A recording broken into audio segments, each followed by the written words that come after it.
राधे राधे दोस्तों, मैं प्रियंका सिंह स्वागत करती हूँ अपने यूट्यूब चैनल पे। अपने सभी दोस्तों को दिल से धन्यवाद करते हैं। दोस्तों, बहुत ही प्यारा हम लोग एक माता रानी का देवी गीत सुना रहे, जो बहुत ही प्यारा है। नवरात्रि स्पेशल सुनिएगा।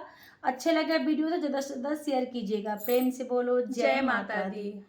गजब कई दिहलू ये मैया, गजब कई दिहलू ये मैया, हमारी अगनवा में आइलू। गजब कई दिहलू ये मैया, हमारी अगनवा में आइलू। गजब कई दिहलू ये मैया, गजब कई दिहलू ये मैया, गजब कई दिहलू ये मैया, हमारे अगनवा में आइलू। गजब कई दिहलू ये मैया, हमारे अगनवा में आइलू। गजब कई दिहलू ये मैया, हमारे मैया जी के लंबी लंबी केसिया, हमारे मैया जी के लंबी लंबी केसिया,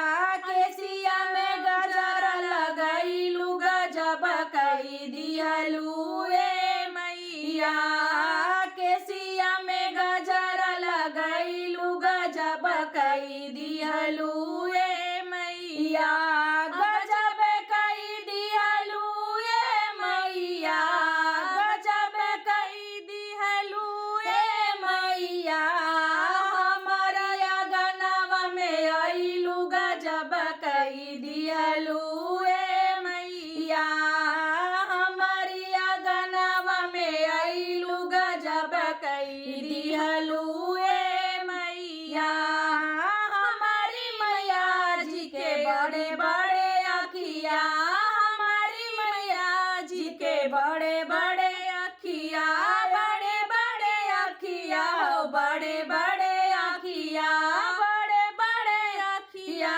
बड़े बड़े अखिया, अखिया में काजरा लगाइलू। गजब कई दिहलू ये मैया, अखिया में काजरा लगाइलू। गजब कई दिहलू ये मैया, हमारी मैया जी के लाल लाली चूड़िया, हमारी मैया जी के लाली लाली चूड़िया, लाली लाली चूड़िया हो, लाली लाली चूड़िया, लाली लाली चूड़िया हो, लाली लाली चूड़िया, हाथवा में मेहंदी लगाइलू। गजब कई दिहलू ये मैया, हाथवा में मेहंदी लगाइलू। गजब कई दिहलू ये मैया, गजब कई दिहलू ये मैया, गजब कई दिहलू ये मैया,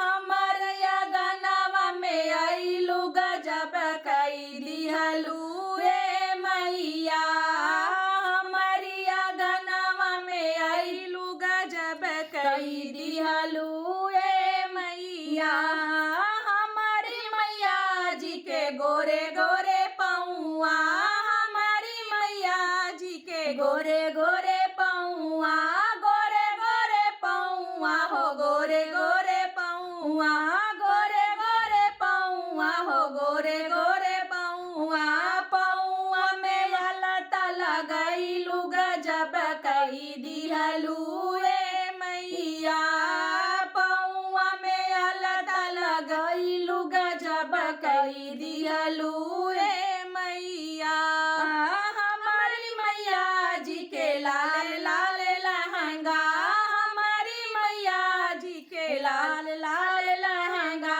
लाल लाल लहंगा हो, लाल लाल लहंगा, गोटेदार चुनरिया ओढ़ाइलू। गजब कई दिहलू ये मैया, गोटेदार चुनरिया पहनलू। गजब कई दिहलू ये मैया, गजब कई दिहलू ये मैया, गजब कई दिहलू ये मैया, हमारी अगनवा में आइलू।